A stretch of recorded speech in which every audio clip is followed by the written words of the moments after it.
Hola, ¿qué tal? Bienvenidos sean a otra emisión de Ojalá. En esta ocasión, el Observatorio Internacional de Ojalá. Quienes habla, Frank Pacheco y Sergio Pérez. Estaremos conversando con un periodista y analista de Cuba sobre la COVID-19, cómo este país, cómo Cuba ha contenido la pandemia del coronavirus, cuáles son las medidas que ha aplicado.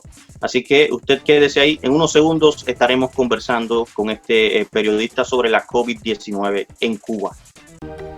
Ojalá, ilusión compartida, deseo vivo, esperanza que convoca voluntades. Mejor aún, compromiso, asumir ideas, desafíos y ayudar a pensar. Ojalá también es tarea nuestra y suya, convertir la ilusión en realidad de bienestar. Con ustedes, ojalá. Bien, como ya dijimos, estaremos conversando en este espacio con Dairon Abello, investigador y periodista cubano. Sergio. Sí, lo interesante de nuestro invitado del día de hoy es que, aparte de ser profesor de la Universidad de La Habana, nada más y nada menos que en la materia de matemáticas aplicadas a la investigación en la comunicación y de ser un especialista en análisis de datos, él ha tenido una participación a través del Instituto de Investigación Social de la Radio y la Televisión Cubana en todo lo que tiene que ver con la comunicación a propósito de lo que es el COVID-2019 y cómo Cuba, como tú señalabas, Frank, ha sido un caso atípico en este combate a esta pandemia. Un placer estar en contacto, amigos. Un saludo desde Cuba, su isla hermana. Estamos aquí y hoy vamos a conversar de un tema muy interesante. Sin antes darle un gran saludo a esa audiencia del Observatorio Internacional de Ojalá, Cuba y Dominicana, dos países hermanos. Y hoy vamos a hablar de un tema que nos interesa a todos por la región, el tema de la COVID-19 y cómo Cuba se ha preparado para enfrentar esta pandemia. Dairon, mi primera pregunta, te lo digo porque cuando nosotros nos preparábamos para esta entrevista, estábamos en un foro y hablábamos sobre cómo Cuba había manejado y había logrado lo increíble, que era reducir la curva de contagio. Alguien nos decía, mira, el problema de Cuba es diferente, porque uno no sabe cuál es la información real. Entonces yo quiero saber, y es la primera pregunta que te voy a hacer como analista de datos y de información, si existe una claridad y un manejo transparente en la información que se está dando sobre lo que acontece en Cuba. Sí, Sergio, sí, yo creo que la clave del éxito del enfrentamiento de nuestro país a la pandemia ha sido, entre otras cosas, pues ha sido la claridad, oportunidad y la representatividad de la información que se brinda al pueblo. Desde nuestro gobierno, pues tenemos creado una estructura para informar en todo momento a nuestro pueblo de manera clara, precisa y oportuna de cómo se está enfrentando a la pandemia en nuestro país.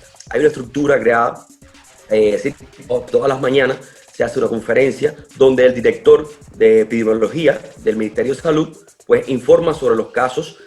También durante el día hay una reunión de nuestro presidente, una reunión diaria del presidente de nuestro gobierno con todas las entidades que representan, que están presentes en el enfrentamiento de la COVID-19 y toda esa información, toda esa evolución, estadísticas, números, pues se informan luego en los diferentes noticieros informativos que se representa al pueblo cubano, sobre todo en el del Estelar a las 8 de la noche. Así que nuestro pueblo está informado en todo momento de manera oportuna y clara, con información sobre el comportamiento de la pandemia y todas las acciones que se hacen, ¿sí? Todo el sistema informativo.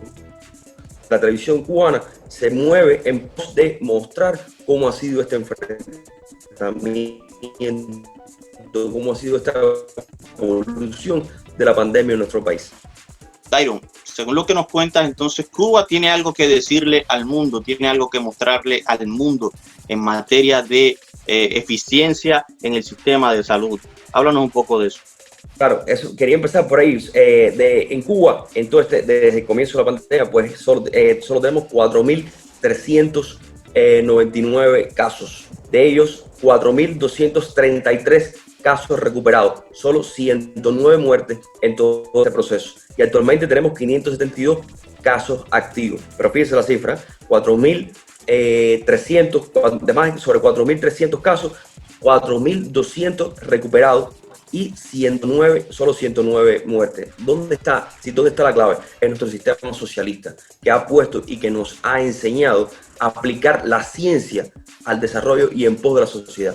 Eso es importante, la aplicación de la ciencia, pero la ciencia en todo ese conjunto.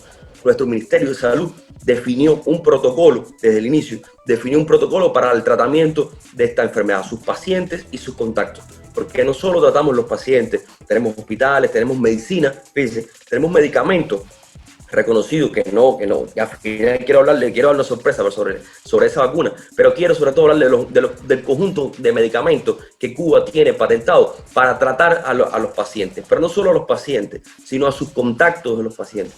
Porque es importante tratarlos, pero es importante conservar y trabajar con los contactos para evitar el contagio de la enfermedad, y eso es lo que ha tenido. Pero Dairo, mira, escúchame esta parte. A este proceso. Esta parte es la que más inquietud nos da a nosotros. Hemos visto que la OMS, la Organización Mundial de la Salud, ha recomendado el aislamiento y muchos países han establecido estados de excepción y dentro de los estados de excepción han limitado y han restringido la circulación. En República Dominicana, por ejemplo, tuvimos meses con una gran restricción, con un toque de queda muy rígido y con paralización de las empresas. Sin embargo, no hemos logrado los resultados que logró Cuba. Lo mismo podría decirte de otras latitudes donde se han tomado medidas de restricción, sin embargo, esas medidas no han sido suficientes. Tú mencionabas, conjuntamente con un protocolo que hizo el Ministerio de Salud, un acompañamiento científico y una visión del sistema de salud dirigida por la ciencia y no por el mercado. Entonces nosotros que venimos y vivimos en una sociedad donde existen sistemas de salud privados que supuestamente son superiores a los sistemas de salud públicos, hemos visto, tal vez desconcertados, cuáles son los resultados de ustedes y hasta tenemos cierta incredulidad. Sergio, te comentaba que la clave está en los procesos de pesquisa activa que se desarrolla en nuestro país. ¿Qué consiste la pesquisa activa? ¿Qué es una pesquisa activa? Un conjunto de médicos, ¿no? Un conjunto bien establecido. Dentro del protocolo, la pesquisa activa es la base. Es donde se va casa por casa, circunscripción por circunscripción, área por área, donde se va preguntando a cada una de las personas sobre su estado de salud, sobre las personas sobre si ha tenido durante los últimos tiempos personas que han venido del exterior, aunque Cuba de un principio se cerraron las fronteras, cuántas personas hay, y sobre todo las personas vulnerables, las personas mayores de 60 años, y en ese proceso de pesquisa activa también preguntamos por sus contactos, a quién ha contactado, dónde está, para qué, para crear toda una red de contactos que es más fácil tratar y erradicar, pero es un proceso proactivo. La pesquisa activa es un proceso proactivo para registrar dónde están los casos. Después que identificamos los casos, pues entonces empieza todo un protocolo médico. Es importante que este proceso... Dairon, ¿quién compone lo que hace la pesquisa activa? Porque creo que nos ha dado la clave. La clave es que ustedes son proactivos y no dejan que llame una persona para decir que hay una infección o que se siente con síntomas, sino que ustedes van preventivamente, sector por sector, identificando cuáles son los contactos y cuáles son los casos de riesgos. Entonces, ¿quiénes componen los que hacen esa pesquisa activa? Sí, es una pirámide, es una estructura que se crea a nivel de provincia, sí, a nivel de provincia, de municipio y a nivel de policlínico. Incluso el policlínico es una estructura médica en cada donde está cada municipio. Ahora, la pesquisa activa la constituyen médicos o estudiantes de medicina, sobre todo en este proceso, que son los que un estudiante de medicina se crean grupos, va con un médico especialista a la casa y hace, es decir, cumpliendo con las medidas, un distanciamiento y demás, pues se llena un conjunto de protocolos, ¿entiendes? Se llena un conjunto, se hace un cuestionario médico donde se preguntan varias cosas, pero más que nada si se preguntan por temas de enfermedades respiratorias, si ha tenido fiebre, si ha venido del exterior, pero básicamente la constituye un médico y un estudiante de medicina donde van completando ese proceso. Después, si hay un posible caso IRA, si hay un posible caso con enfermedad respiratoria, ese caso pues es aprobado por el médico, pasa a un nivel superior, que es el caso de policlínico a nivel de municipio, y entonces visita esa casa una comisión médica, ¿entiendes? evalúan, hay una segunda evaluación médica de en qué estado está esa persona, su estado de salud, lo evalúa la comisión y entonces ya pasa a su ingreso y demás, y sus contactos pasan también a observación, porque no solo es importante trabajar con ese posible caso IRA, sino también con sus contactos. Importante decir que todo este proceso es acompañado por una aplicación informática, así que no solo es llamar o en un papel, ese proceso, hay un uso activo de la tecnología y de la información en ese proceso de pesquisa. La aplicación informática se llama Pesquiactiva 19. Fue una aplicación informática desarrollada en conjunto con la empresa Cinesoft y el Ministerio de Salud.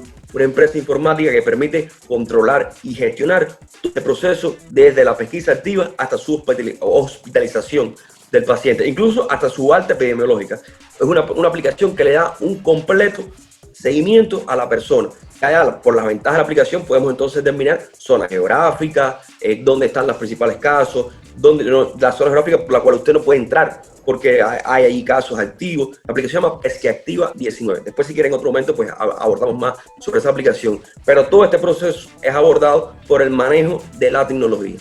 Es una aplicación que puede tener todo el mundo, por eso la claridad de los datos. Una aplicación que usted le instala en su teléfono y puede ver no solo cuántos casos al día hay en su país, en su región, en su barrio. Por ejemplo, si usted está cerca, la aplicación le dice si usted está cerca de una región de riesgo, no debe ir por ahí físicamente. Así que ponemos la tecnología y la ciencia en pos del manejo y está implicado dentro del protocolo de salud. Tú decías que perdóname, Sergio, uno de los aspectos que usted trabajaron desde el principio fue, por ejemplo, en muchos países se estableció un toque de queda. Al principio ustedes no directamente establecieron un toque de queda, pero sí cerraron las ciudades. Es algo bastante interesante. Incluso cerraron barrios. Explícanos un poco eso. ¿Qué pasa? Aquí en Cuba, dentro del protocolo, como me había dicho, definido, cada uno de estos protocolos se informa a la población en todo momento a través del programa de la Mesa Redonda, que es un programa informativo que tenemos en Cuba con 20 años de experiencia, y a través de noticieros, y el propio presidente informa sobre este proceso. Ahora, ¿qué consiste?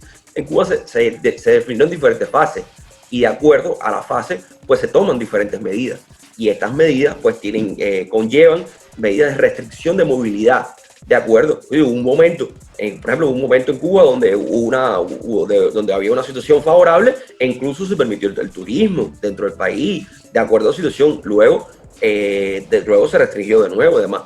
Pero las fases y los niveles de restricción están en constancia de la situación epidemiológica de cada región. ¿Por qué? Porque hay una región donde la situación está más complicada y se identifica más la fase. Otra región está menos complicada. Por ejemplo, en algún momento determinado, la capital del país, estuvo una situación más complicada por la cantidad de personas y demás, y se aplicaron medidas. Las medidas hay varios tipos de medidas. Van desde la limitación del transporte público. Ahora mismo, por ejemplo, después de las 7 de la noche y hasta las 5 de la mañana, pues no hay movilidad. Es decir, el objetivo es restringir la movilidad. Eso es en La Habana nada más. Sí, el caso de La Habana, pero por ejemplo, ahora en provincia. Tiene un toque de queda, y mira, me interesa el tema porque aquí en República Dominicana se ha debatido bastante la eliminación o no del toque de queda, de esa restricción de movilidad después de las 7 de la noche en el caso de la capital y las 5 de la tarde en el caso de los fines de semana. Sin embargo, esa medida de restricción, seguida también, por ejemplo, de medidas tecnológicas que se tomaron como una aplicación, no dieron esos resultados, y creo que tú has señalado algo interesante, y es el abordaje integral que ustedes han tenido a la hora de enfrentar la pandemia. O sea, no solamente la restricción, no solamente la tecnología, sino una visión de abordaje en conjunto muy proactiva del Estado. En el caso de nosotros, que tenemos una situación con el toque de queda, se está ahora debatiendo si se puede o no eliminar, porque el toque de queda por sí solo no ha podido resolver el problema. Me gustaría saber qué pasó en Cuba, que aún con ese sistema activo, tienen esa gran restricción todavía, y aún con los resultados que tienen, mantienen el toque de queda. Sí, ¿qué pasa? El que queda igual, es de 7 de la noche a 5 de la mañana. Es por eso, es necesario restringir la movilidad de las personas y aquí, por ejemplo, ha dado resultados para sobre todo evitar las reuniones innecesarias, por ejemplo. Que las personas no se reúnan innecesariamente, ¿entiendes? No, quizás no vayan a bares. Ya en el mundo se ha visto, por ejemplo, que si las personas van a fiestas, pues es más fácil de propagar. Y lo que buscamos es eso, es evitar la movilidad porque estamos en pandemia. No son tiempos de incluso de estar reunirse para crear fiestas. Y ahí incluso hay medidas de multa para todo aquel que propague. Hay multas que se han aplicado para todo aquel que propague la pandemia o que haga una actividad como esa, ¿entiendes? Pero lo que buscamos es evitar la movilidad innecesaria. Las personas vayan a su centro de trabajo, de acuerdo a lo establecido, ¿no? Pero sobre todo que no estén en lugares, ¿entiendes? Se eliminó, por ejemplo, hubo un momento, sobre todo a partir del 10 de agosto, en la capital, se eliminó las visitas a la playa, por ejemplo. ¿Por qué? Porque era necesario evitar los contagios. Es decir, el tema de las restricciones está acorde a la situación epidemiológica de cada región. Mejor la situación epidemiológica, pues entonces se facilitan o hay una mayor apertura de las restricciones. Pero para eso es necesario aplanar la curva de contagio. En la medida que la curva de contagio va disminuyendo, en la medida que vaya aplanando los casos, vaya disminuyendo los casos, pues entonces se flexibilizan las restricciones. Pero en el momento que hay que tomar restricciones, pues hay que tomarlas. Pero sobre todo, ¿qué pasa? El pueblo cubano ha creado conciencia. Yo creo que hay una conciencia popular de esta necesidad. Y no se violan estas medidas porque el pueblo es consciente que son necesarias, porque lo ve en los resultados, porque es necesario usar el azuco, porque se informa, porque constantemente estamos informando y educando a la población cubana. ¿Por qué? Porque no se puede bajar el nivel, es decir, ayudamos a eliminar la incertidumbre, pero no va a bajar el nivel de riesgo. Hay que estar conscientes de ese nivel de riesgo. Y sobre todo, ¿por qué? Porque constantemente estamos informando a través de nuestros medios cómo estamos, dónde estamos, a dónde vamos y cómo queremos hacerlo. Dairon, ustedes han sido uno de los pocos países que ya han dado apertura al año escolar. ¿Cómo ha sido ese proceso iniciar un año escolar con la COVID-19? Sí, ese proceso también es gradual, como todo. En algunas regiones, por ejemplo, en La Habana, en la capital, no se ha iniciado el proceso escolar. Pero en algunas regiones, disculpen, sí. Me refiero al proceso, a la apertura del año escolar de manera presencial, no virtual. Claro, mire, por ejemplo, en La Habana, de manera presencial no ha empezado, pero igual hay un sistema, hay un canal de la televisión cubana, hay un canal educativo donde se transmiten las teleclases y demás. Pero hay provincias donde sí comenzó el curso escolar presencial. Hay otras provincias, por ejemplo, donde ha habido que pararle en estos momentos, porque hay algunas provincias donde en estos momentos hay un repunte de la enfermedad. ¿Cuáles son esas provincias?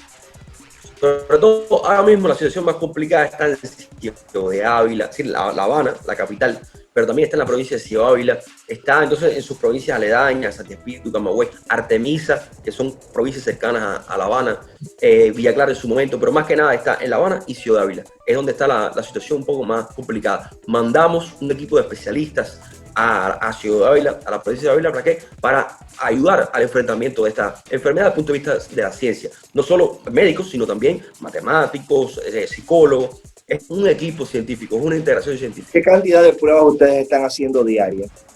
No, actualmente hacemos más de 3.000 pruebas PCR.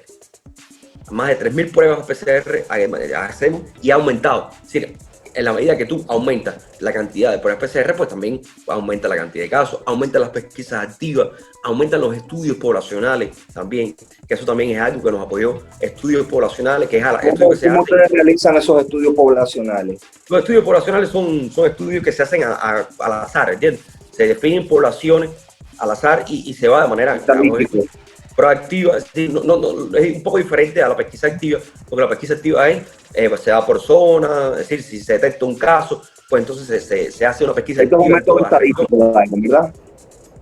Disculpe, es un método estadístico el que tú dices, de los estudios. Sí, el índice sigue un protocolo estadístico donde se va a los lugares, se define una población X, se define una población que puede ser por municipio, por provincia, por policlínico, y se hace al azar. A nivel local, entonces, Dairon, es la pregunta tal vez más inquietante que me genera todo lo que me has planteado.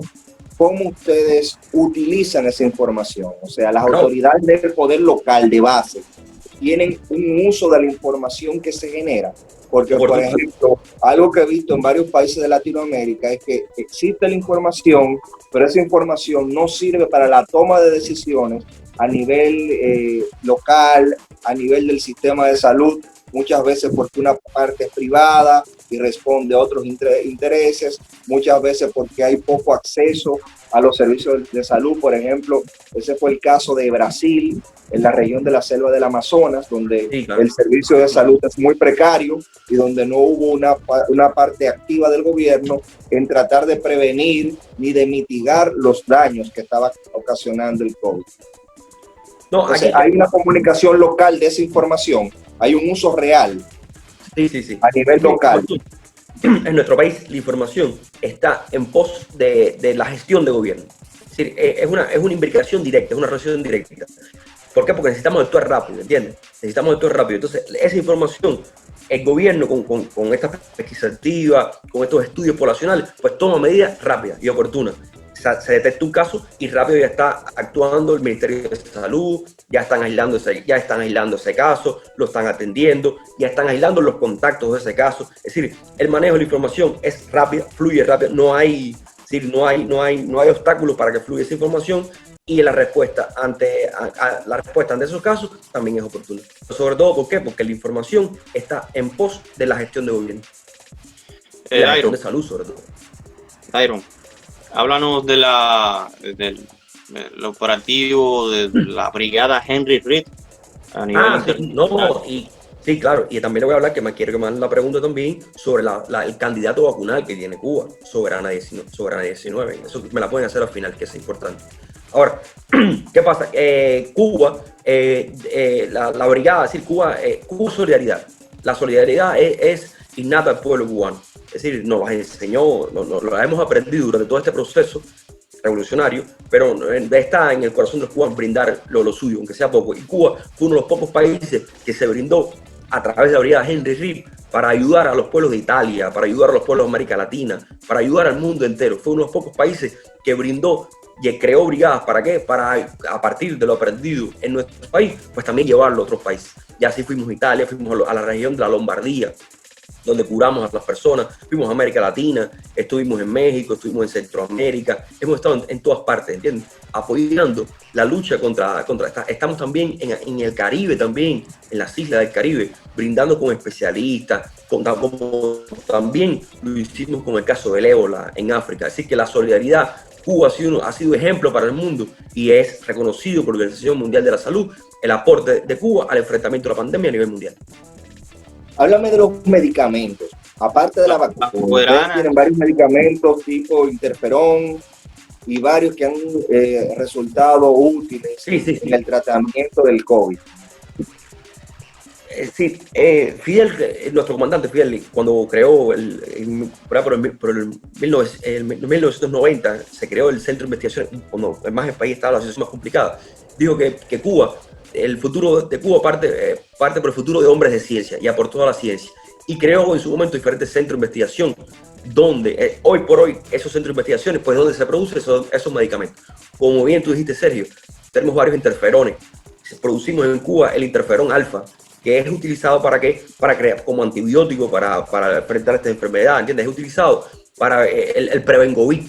El Prevengovit es otro tipo de medicamento que se distribuye en la población, sobre todo en la población vulnerable, mayores de 60 años. Se distribuye esa población ¿para qué? Para evitar, y las embarazadas, ¿para qué? Para que se distribuya de manera gratuita a las personas, ¿para qué? Para que mejoren su sistema inmunológico y puedan estar en mejores condiciones para enfrentar esta enfermedad. También otro tipo, ahora mismo se están utilizando otro tipo de medicamentos nasales, sobre todo ¿para qué? Para fortalecer el sistema inmunológico. La Soberana, queda hablar de la Soberana. Soberana 19. Pues todo decir, el desarrollo científico de Cuba, nuestro presidente le pidió a un grupo de científicos cubanos dar respuesta a este enfrentamiento, la respuesta. Y los científicos, pues la respuesta se reunieron y su respuesta fue esa. Sí, fue crear del Centro de Inmunología Molecular de Cuba, pues crear para poner la ciencia en pos de crear un candidato vacunal un vacunato vacunal propio para enfrentar la COVID-19. Y ahora en estos momentos está, y así fue como se creó Soberana 19, una vacuna propia y está en la segunda fase de prueba. Se creó también todo un protocolo para su aprobación a partir de los estándares mundiales. No hay apuro en este proceso. Todo este proceso tiene que ser un proceso gradual, aprobado y acorde a los estándares mundiales. Y al no haber apuro, en este momento está en la fase 2, donde ya se hizo un primer momento con la prueba en varias personas, se está probando en personas vulnerables mayores de 60 años y hasta el momento los resultados han sido positivos. Pero aquí tenemos otro ejemplo de la aplicación de la ciencia en el enfrentamiento de la pandemia. Y es decir, cómo todo se creó todo un grupo a partir de la estructura creada en nuestro sistema socialista, pues permitió crear esta vacuna y permitirá aplicar esta vacuna a todos los cubanos y al mundo, porque esa vacuna también será exportada y será brindada para el mundo. Para mí es valioso, independientemente del resultado, que se hayan planteado el realizar una vacuna. Eso revela mucho de un país que tiene una situación excepcional también, bloqueo, que padece un bloqueo, de que tiene grandes restricciones económicas, de que es un paria en la comunidad internacional interamericana, en el sentido de que organismos regionales del sistema como la OEA lo han excluido. Y a pesar de eso, que Cuba tenga el interés de hacer una vacuna y haya demostrado con estos hechos una forma peculiar de enfrentar las cosas y una forma holística, creo que tiene un propio valor en sí mismo. Bueno, nosotros agradecemos la participación de Dairon Abello, analista del Centro de Investigación de la Radio y la Televisión Cubana, profesor de la Universidad de La Habana y amigo nuestro también, amigo de Ojalá. Lo declaramos desde ya miembro permanente, corresponsal de Ojalá en Cuba.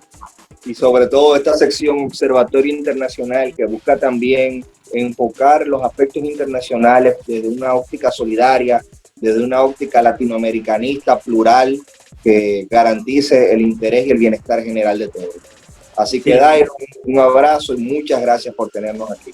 Para mí es un placer estar aquí con ustedes. No va a ser la última vez que sirva esto para crear un espacio para debatir de otros temas de interés de América Latina, la región, de ciencia, de comunicación, de información. Aquí estamos con ustedes. Gracias, Muchas gracias.